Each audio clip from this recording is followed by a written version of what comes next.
এটা হচ্ছে আমাদের বালিসাই হসপিটাল, ঠিক আছে। আজকে এত লোক এখানে জড়ো হওয়ার কারণ হচ্ছে কি একটা পরিবারের সবাই, ঠিক আছে। একটা 29 বছরের মেয়েকে এখানে নিয়ে আসা হয়েছিল।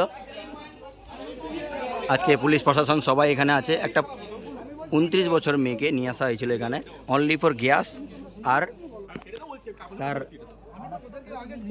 শরীর জাস্ট গ্যাস হওয়ার জন্য তাকে নিয়ে আসা হয়েছিল।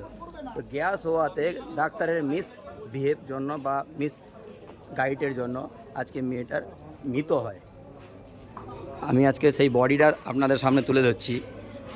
দেখুন, মেয়েটার একটা মেয়ে একটা ছেলে আছে, তার পরিবার সবাই কান্না করছে এখানে। এই তার অবস্থা।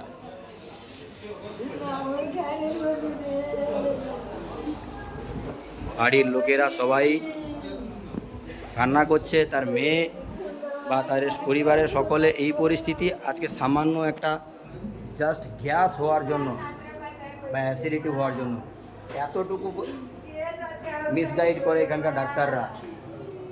মানে জাস্ট এদেরকে উপরে কী ভরসা করবে? একটা ডাক্তারের উপর একটা জীবন ছেড়ে দেওয়া যায়?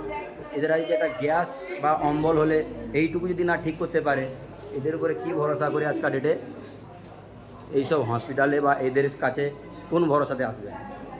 আপনারা নিজেরা বলুন, কমেন্ট সেকশানে জরুর বলবেন।